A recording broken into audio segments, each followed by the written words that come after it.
Nearly 100 days have passed since Yu Menglong departed from this world, but time seems to have failed in its effort to soothe the heavy sensation that his name leaves behind.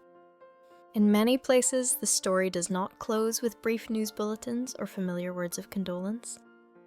On the contrary, it exists quietly, weaving through small gatherings, within lines of commentary that have never ceased to appear, and in a collective state of society, simultaneously commemorative and skeptical. On the familiar streets of Tainan, people have witnessed scenes of hundreds of individuals stopping, not with noise, not with banners, but quietly signing a petition. There was no official call, no media campaign standing behind it. Nonetheless, in a short period, those signatures exceeded local boundaries and spread to other countries, as if touching exactly upon a shared emotional vein waiting to be awakened. A day later, in Kaohsiung, prayer lamps were lit in numbers that far surpassed original expectations, transforming that space into a sea of light that was both warm and heavy with contemplation. No one ordered those actions. There was no pre-written script. There existed only an indefinable feeling that, for many people, the passing of Yu Menglong cannot yet be viewed as a final period. In the entertainment industry, where today's story can be quickly replaced by tomorrow's news, the fact that a name is still mentioned after many months is rare. And it is precisely that rarity that causes people to start pausing, asking questions, and looking back at what was once passed over too quickly.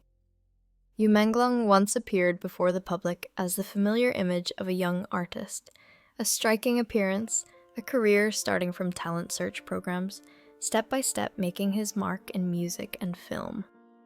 Under the stage lights, he was a part of a brilliant world where success was measured by views, applause, and new contracts. But behind that aura, the path he traveled seemed to contain many inexplicable silences, periods of disappearing from the public view without a clear explanation. It was when the tragic end appeared that those fragmented pieces began to be placed side by side. People wondered if another reality existed, lying outside of what had been neatly presented on the media surface. Whether behind the image of a young talent, there might have existed an invisible cage where distress signals, if they ever appeared, were swallowed by the clamour of fame and the mechanisms of the industry. This story, therefore, is not merely grief for a deceased individual. It opens a larger dialogue about how the entertainment industry operates, about power and silence, and about the price that humans must pay when the aura is no longer enough to offer protection. And that is why, nearly 100 days later, the name Yu Menglong has not yet succumbed to oblivion. In the public memory, Yu Menglong once appeared as a familiar and recognizable image of the generation of young artists who matured alongside talent search programs. He appeared with a striking appearance, a calm demeanor, and a career path that seemed predetermined, step by step advancing to the big stage, step by step merging into the machinery of music, film, and mass attention. It was an image built consistently, safe enough not to cause controversy, bright enough to attract expectation. However, when looking back at that entire journey, many have begun to realize that Yu Menglong's path was not as seamless as what was previously presented. There were periods when he almost vanished from the public eye. There were no clear announcements, no official explanations. That absence, at the time, was often understood as a normal part of the rhythm of the entertainment industry, where artists might temporarily step back to prepare for a new project. But after the tragic end, those silences are no longer viewed as simply as they were before. Those who followed his career closely began to question professional choices that once left them confused. At one point, Yu Menglong expressed a desire to change direction, seeking more autonomy in his work. However, instead of opening a distinct new phase, those efforts seemed to coincide with a prolonged quietness. In an industry where continuous presence is often seen as a measure of value, the fact that a young artist was pushed out of the mainstream flow raises many questions. After his passing, music became the starting point for a wave of retrospection. Songs once viewed as mere entertainment products are now listened to with a different mindset. In particular, an old cover song was unexpectedly shared widely. At first listen, it was merely a gentle performance, not distinctly different from the original version. But as some listeners played it over and over, they noticed a tiny detail in Yu Menglong's pronunciation that did not seem to align perfectly with the familiar lyrics. That difference was extremely subtle, to the point that if one did not intentionally pay attention, it was nearly impossible to recognize. Therefore, when the hypothesis was proposed that he might have changed a single word in the line of the song, the initial reaction of many was skepticism. There was no verified evidence. There was no explanation from the individual himself. Yet what prevented the debate from ending quickly lay in the feeling that the segment of the song evoked. If the listener's interpretation is accepted, the meaning of the song seems to shift from resignation to a sense of being stripped of the right to choose. In the context of an artist who rarely spoke directly about his private life, the hypothesis that music was used as an indirect channel to reveal a mental state began to be considered more seriously. Although unverifiable, this hypothesis reveals a very real need of the public, the need to search for signals, even the smallest ones, to understand what that artist experienced behind the lights. From music, attention gradually shifted to recorded everyday images. A video of him signing autographs for fans, previously viewed only as a normal interaction, was now looked back upon with different eyes. In the frame, as Yu Menglong was bowing his head to sign his name, a man standing next to him suddenly pulled his hand back, as if wanting to terminate the action. The gesture happened very quickly, with no public argument and no accompanying explanation. But it was precisely that suddenness that made many feel uncomfortable upon rewatching it. For an established artist, signing autographs for fans is not an act that exceeds standards. Thus, the question raised was not who that man was, but why such a small act required immediate intervention. Was it merely a matter of scheduling, or was it a manifestation of a stricter control mechanism? No official answer was provided, and that information gap was quickly filled by speculation. The climax of these initial analyses appeared when an image circulated on social media, said to have been taken in a space with restricted access. The photograph bore dark tones and a heavy composition, creating a sense of suffocation at first glance. In it, a man with an appearance resembling Yu Menglong appeared in a posture of being held tightly. Other characters in the frame, though their faces were not clear, led viewers to think of loss of control and coercion. Immediately, two streams of opinion formed. One side argued that this was merely an artistic product, separated from its original context and over-interpreted. The other side questioned why such an image existed and why it had never been publicly explained before. Regardless of which side one stood on, that photograph fulfilled an important role. It raised a sense of unease that there might have existed experiences that Yu Menglong never had the chance to speak of in words. If each detail stood alone, they could easily be overlooked as random coincidences. But when placed side by side, from the music and images to the silences in his career, they form a chain of signs that makes many people unable to stop thinking. Is this merely the attachment of emotion following a tragedy, or are these fragments of a more complex reality, where the aura does not equate to autonomy? This very question paved the way for deeper analyses, moving beyond the individual to touch upon the structure of an entire system.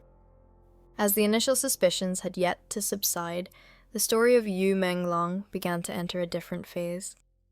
From analysing small details in his career and personal life, public attention quickly shifted to a broader scale. The question was no longer just about what he had experienced, but who held the power of decision and how that power was operated within the entertainment industry. A wave of concern erupted powerfully across cyberspace. An online petition appeared, initially shared only within small fan communities. However, in a short time, the number of signatures increased at a speed that surprised many. Hundreds of thousands of people from many different countries joined in, not to provide a conclusion to replace the investigative agencies, but to keep a question from sinking into oblivion. What truly happened to Yu Menglong? In the entertainment industry, where attention usually has a very short life cycle, the fact that a story persists for months is rare. It is precisely this prolongation that caused many to begin suspecting that this was not merely a temporary emotional reaction. It reflects a deeper need of the public to understand how the world behind the stage operates, especially when a personal tragedy seems inseparable from the professional environment. From here, the polarization of public opinion became distinct. One segment of the public believes that the signs appearing after Yu Menglong passed away cannot merely be coincidences. They argue that his story must be placed in the broader context of the entertainment industry, where power relationships, contracts, and silence often walk hand in hand. For them, analysing the industry structure is not speculation, but an effort to find the context to understand a tragedy. On the other hand, many are wary of the risk of going too far. They emphasise that the existence of financial or management links does not equate to direct responsibility. According to this view, stringing together fragmented details might inadvertently turn suspicion into accusation, something for which no one has enough data to verify. The opposition between these two streams of opinion created a tense space for debate, where every new piece of information was received with both hope and suspicion. In that context, another aspect of the story began to attract notice: the history of Yu Menglong's changes in management companies. On the surface, this could be seen as normal professional movement, something not uncommon in the artistic world. However, when the timelines were placed side by side, a thought-provoking pattern emerged. After each change, he did not actually gain more distinct initiative. On the contrary, prolonged quiet periods coincided with times of contract disputes or refusals to renew. For those knowledgeable about the industry, this silence is not always the artist's personal choice. In some cases, it's the result of a soft freeze mechanism, legal enough to avoid litigation, but effective enough to stall a career.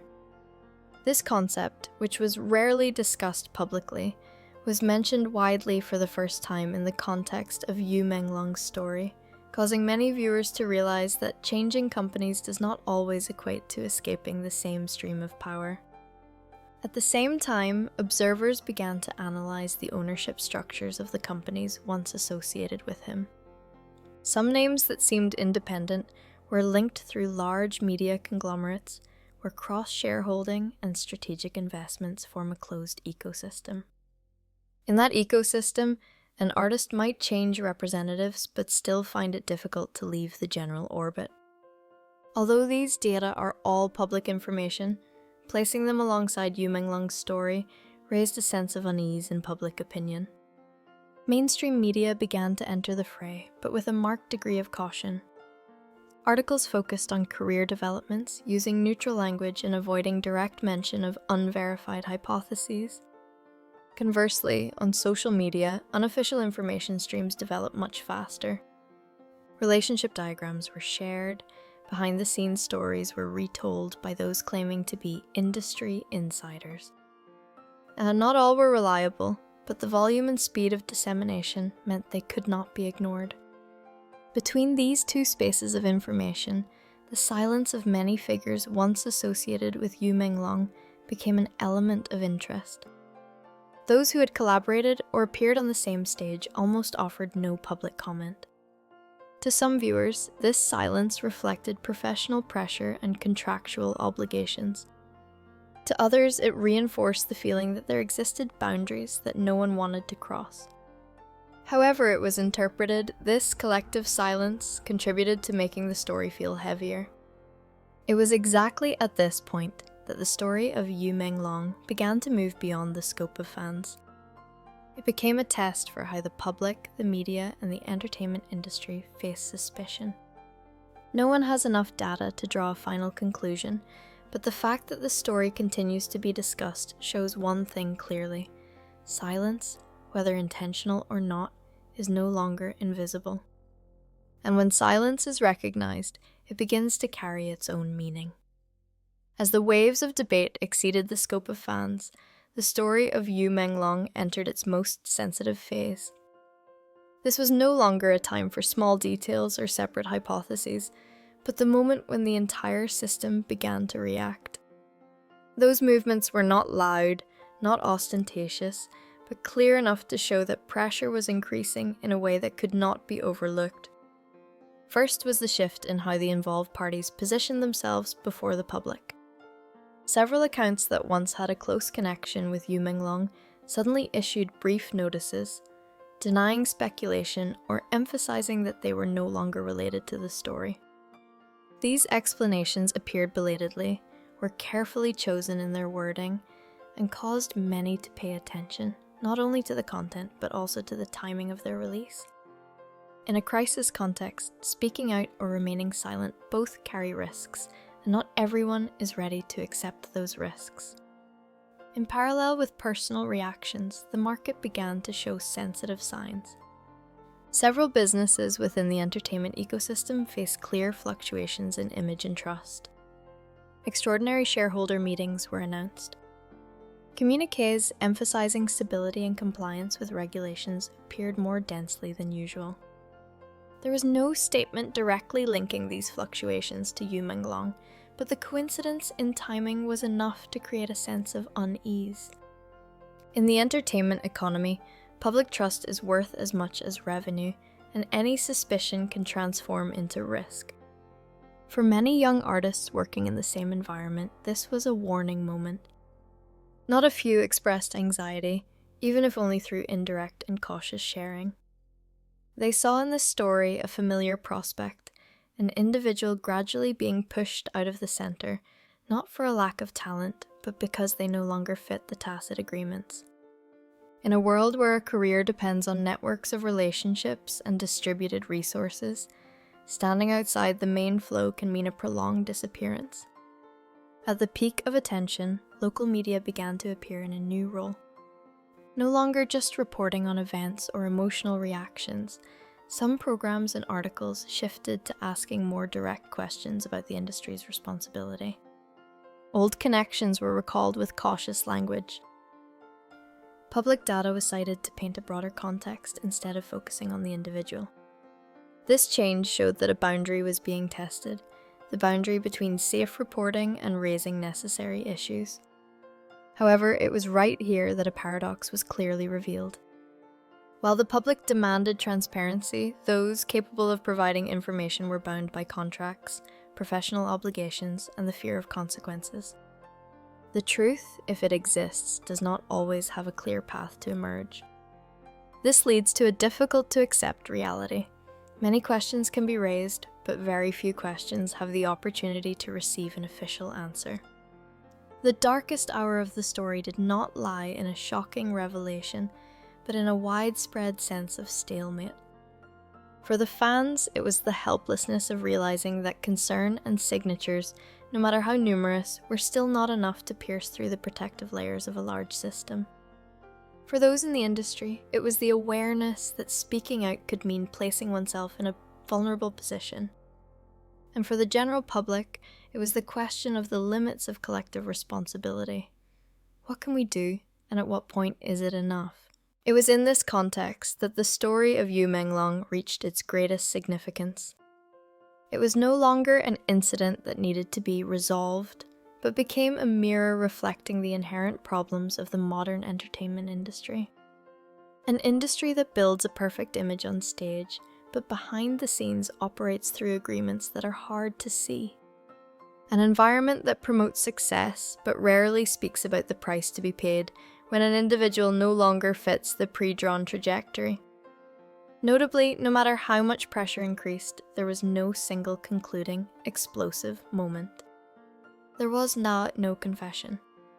No shocking documents were published. Instead, everything stopped in a state of suspension.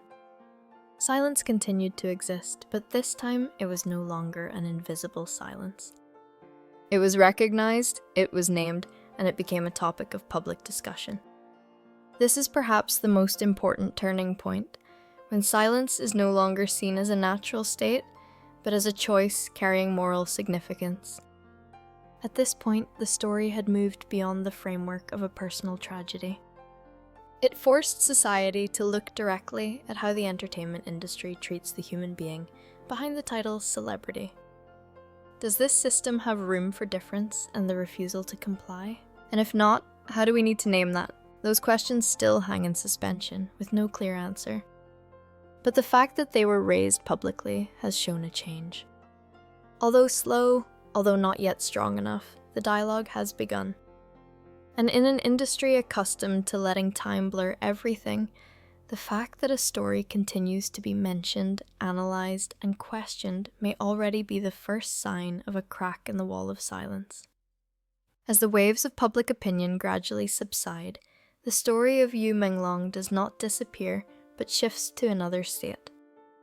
It is no longer as loud as in the early days, no longer occupying the entire timeline of social media, but it has not fallen into total oblivion either. Like many tragedies that have occurred in the entertainment industry, that name exists in a suspended space between memory and unanswered questions. And it is precisely that space that gives the story significance far beyond an individual. When the radiance has receded, what remains is not figures regarding views or contracts, but a lingering mark on the conscience of an entire system. Yu Menglong is gone, but the unfulfillment in his story becomes an uncomfortable reminder that behind every perfect image under the stage lights is a human being with very real limits, wounds, and needs. Fame, in many cases, is not a protection, but can be an invisible weight, sufficient to distort autonomy without healthy control mechanisms. This story will perhaps never have a complete ending in the newspapers. There may be no final report, no clear confirmation sufficient to satisfy everyone. But that does not mean it is meaningless. On the contrary, the very absence of a conclusion has forced society to look back at how the entertainment industry operates, how power is distributed, and how silence sometimes becomes a part of the mechanism of existence. Notably, throughout this journey, the public has not only played the role of witness. Persistent concern, repeated questions, and the refusal to let the story sink into oblivion have created a soft pressure, small yet real. It shows that silence is no longer the default state, but a choice that can be questioned. And when silence is named, it loses some of its inherent power. From Yu Menglong, the question raised is not only for the entertainment industry, but for society as a whole. What do we expect from the systems that create idols? Do we accept trading away the human being behind the title celebrity to keep perfect images? And when we realize those dark spots, where does our responsibility stop? Perhaps the truth does not always need a final verdict. Sometimes what is more important is the attitude of refusing to forget. Continuing to ask questions, continuing to observe, and continuing to demand transparency, even if only through persistent attention, may be the final barrier protecting the remaining human values. And in that regard, the story of Yu Menglong, though unfinished, still leaves an undeniable significance, that the stage lights, no matter how brilliant, must never be allowed to obscure the right to be treated as a whole human being.